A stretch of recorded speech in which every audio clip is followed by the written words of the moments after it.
Hello and welcome to another edition of From the Desk of. I'm Jim Cohen, the CEO of Minneapolis Jewish Federation, and I'm very happy to have at the desk today a new neighbor from across the lobby. Lots of new things going on across the lobby. It is now, ladies and gentlemen, wait for it, Smith Jewish Academy, and I'm sitting with its new Director of Jewish Living and Learning, Rabbi Justin Held. Rabbi Justin, thank you so much for being here. Thanks for having me. The first thing I want to ask you is what brought you to this new position at Smith Jewish Academy? What did you find compelling about the position? What made you say yes? The moment I saw the position, I looked at my wife and I was like, I'm applying. I think I applied 10 minutes after they posted it. I didn't go to the day school. My younger sister went for a couple years, but other than that, not a strong day school connection growing up. When I graduated college, I was living here working at Minnesota Hillel, and my cousin invited me to come for Special Persons Day. So I was a special person, and it was the first time I saw then HMJDS, and it was awesome. I was looking around and I was like, this is awesome. And, tucked that away in the back of my head. And in the past 2 years, I've been part of this education cohort for Jewish educators. And we went to the Rochelle Zell School in Chicago for a visit, and I fell in love. I was like, day school education is for me. So I saw the posting. I said, this is it. I applied. I wanted it, and I'm glad that they wanted me. I deeply believe in day school education. I deeply believe in this moment in Jewish history, in Jewish community, that day school education is one of the best ways for developing strong Jewish identity, strong Jewish knowledge, strong Jewish leaders. I'm glad that they agreed with your cousin that you're a special person, and I'm sure you are. And I know the community will benefit from you being in this position. I want to piggyback on what you just said, because there's always a lot of talk about the state of Jewish education in the United States and how to make it better. You mentioned that you were part of the educators cohort that we at Federation actually share. But from your perspective, what is the current state of Jewish education and how do we improve upon it? Yeah, I think there is a lot of Jewish education happening. I think there is good Jewish education happening. And I think that there is a varying desire of what Jewish education should look like. I think that there is a world where Jewish summer camp is the way Jewish education should look. And we all try and mimic that outside of the summer. I think it should stay in the summer. Summer camp does a great job and should stay being their thing. I think there are elements that we can definitely bring. And that's what I'm trying to do at Smith Jewish Academy. Fun, ruach, joy. I think those are all key to what we do, and rigor, being something serious, taking ourselves seriously, having the students take us seriously, taking the students seriously, I think is very, very important for Jewish education. I think there's a desire for authentic, serious Jewish living. And at a pluralistic community day school, I think we are uniquely positioned to show and demonstrate and live meaningful Jewish lives that look different for every family. I want to drill down on some specifics in a second, but I want to ask you this, and that is, I understand exactly where you're coming from, that there's a time and a place for everything, and not everything can be color war and face paint and boating like at summer camp, and we at Federation, support summer camp to the hilt. How do you draw that line? How do you bring ruach and joy into a educational setting without it becoming, a carnival? Totally. That is the $1 million question. I share your love for summer camp. I was a former camp rabbi, so I love its place. I think that there is the mix of taking it seriously and being joyful. I think there's a difference of having everything be silly and fun and bringing joy into what we do. I went to Hebrew college, an independent, pluralistic rabbinical school, and when people ask me what kind of rabbi I am, I know they're asking if I'm conservative or reform, and my answer is I'm a Purim rabbi. Because Purim is something that is fun and serious and meaningful. And for many Jews, not the highlight of the year that it should be. For many Jews, we're Yom Kippur Jews and Rosh Hashanah Jews, which are great holidays, have a lot of great meaning. Joy, fun, probably not the top 10 things you would say about them. But our tradition has serious, joyful, meaningful things such as Purim. So that's generally my answer. I'm a Purim Jew. I love being Jewish. I love living a Jewish life. And having our students see me, see our faculty, see each other being joyful Jews in the world, I think can show how we can live this. In the classroom, I preach text. I want our students learning text. I want us teaching text. And when I get pushback from my teachers of like, text is boring, for sure. But there are a million fun ways to engage with text. And that's what I want. I want to take something serious, Jewish text, Talmud, Mishnah, Torah, and I want to bring that in a fun, engaging way, unique for a kindergartner and an eighth grader.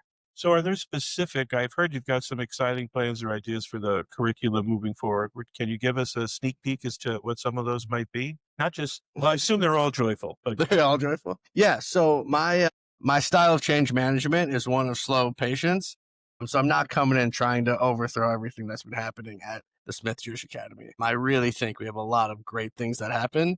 I mean, I want to, play and tinker a little bit, but I want to uphold what we have done as I continue to learn the community. So one small example of the way I think is we've been doing all school tefillah and Kabbalat Shabbat in the theater at the Berry family campus. And I think what it does is it creates one way of prayer that is that it is one way that Mhm. cannot really be played with that much, right? We're all sitting in the seats, looking at the stage, looking at the people doing.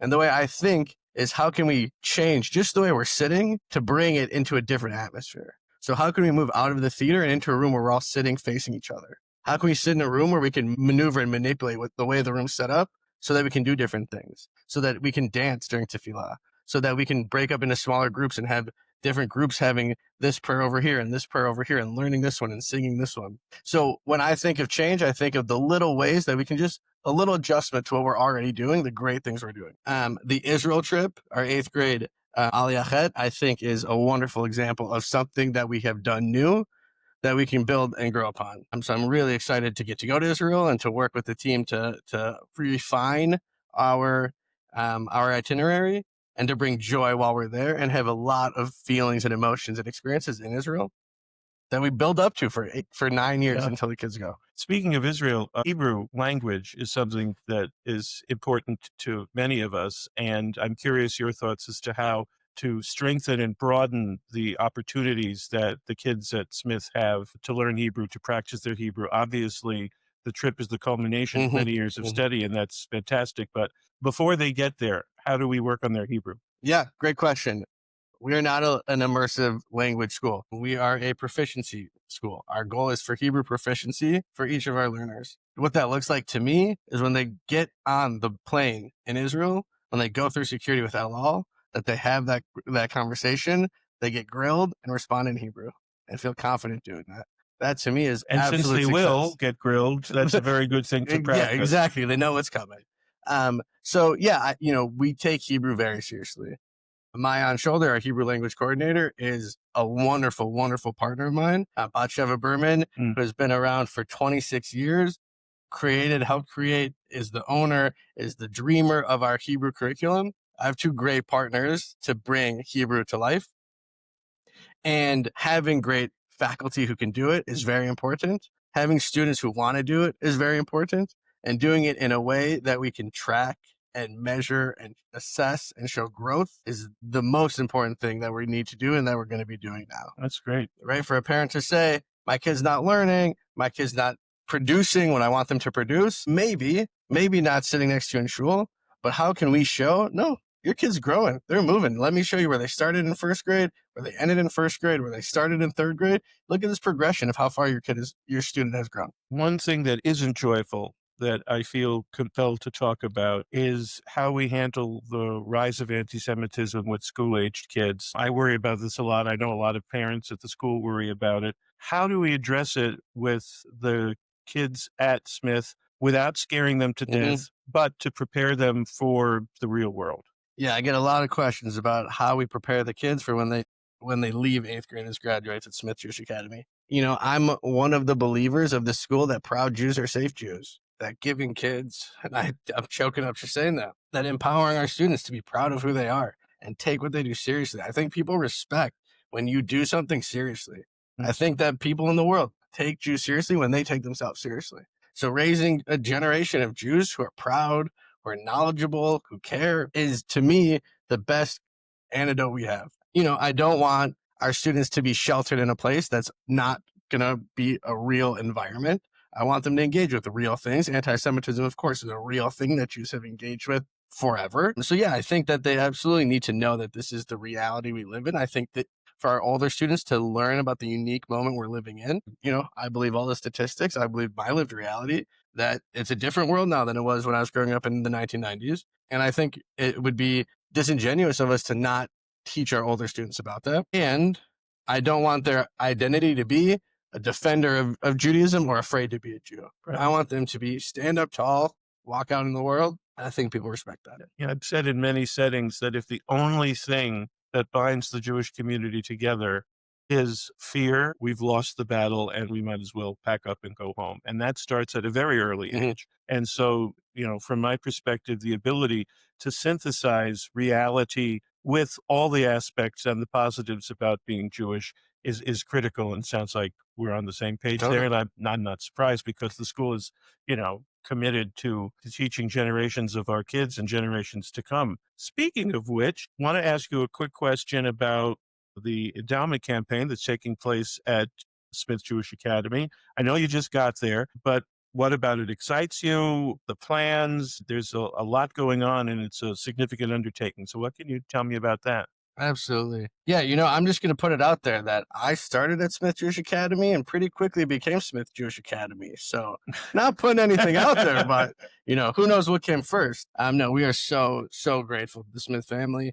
Um, I don't have a great deep relationship with Harold Smith of blessed memory, but I got to meet him when he was living at Knollwood, and my mom and him struck up a really sweet relationship. Jim Smith was, one of my dear, deep friends and congregants when I was at Beth Jacob. And so I've gotten to know Mitch Smith over the years as well. I do have just so much admiration and love for the Smith family. Growing up at Herzl, pulling into Yeah, Mickey Smith Parkway, very special that people. family really, really has shaped my Jewish identity. So to be able to be working at Smith Jewish Academy means so much. But what I'm excited for the energy and excitement that it creates for us to be able to tell our story of the amazing things we do and the amazing things we can do. Our school is one that is solid in enrollment. We're doing really, really well, and we can just continue to grow and continue on the path we're on. Having this endowment allowing us to ensure that our school is affordable for our students. That's the number one barrier to Jewish education is the cost. So being able to ensure that families, when they start their kid in kindergarten, are going to be able to afford all the way through 8th grade, I think is really, really important and a really important message to our families. Seeing our Israel trip, let me tell you that it's not cheap. And for us to be able to do that year after year after year, the impact that that's going to have on students year after year after year is such an absolute Huge. blessing. Absolutely. The way that we're going to be able to dream. I think that having this, knowing that this endowment is coming, knowing that we're going to be able to have this money investing in us, who knows? Who knows, K through 12 school, who knows, satellite campus in St. Paul. The things that we could do are limitless. And we have an amazing board of directors who I have total faith in is going to help us dream up where we're going to go. There's models in different cities of Jewish day schools. There's a cap tuition for the whole time. Maybe we can be something like that. So the opportunities that exist are immense. And I think our board of directors and our community are really going to help us get to that next step. Well, I wish you and I wish them, obviously, the best of luck as this is undertaken. I want to leave with asking you this question. How will you measure your impact in this role, say 5 years from now? What do you hope to be able to point to and show the trajectory that you would like? Success for me, great question. I think there's two. One is data, having assessments of growth of where our students are and where they get to, both in Hebrew and Jewish studies. It's really, really hard to measure someone's soul and their relationship with God. But how can we measure the knowledge that they've gained of Torah from the beginning of 2nd grade to the end of 2nd grade? Over 5 years, what's the data we can collect to show how much our students have grown empirically? And how can we show that? So I think one is have data, hold it up, and let's see how far I've helped bring our school. The other is, I think, raising a generation of joyful Jews that are, singing and dancing in the hallways, that are eager to speak Hebrew, that are using words that they know in Hebrew instead of English, that our teachers are doing that it's permeating throughout the whole school and building. I think those are ways to see success. And the corny answer, but the honest answer is if I have a relationship with every student. If I sit down 5 years from now and you say, who's this? And I don't know, I've failed miserably. So having a relationship with every student, every family, a meaningful, deep relationship, that is ultimate success. Well, I wish you all the best and all success. And from now on, given that you're the Purim rabbi, anytime I see a good Purim costume in this building, I will give you full credit for it. Please do. I have terrible costumes. And with that, thank you so much again, Rabbi Justin Held, for being here. Until the next time from the Desk of, this is Jim Cohen. Bye now.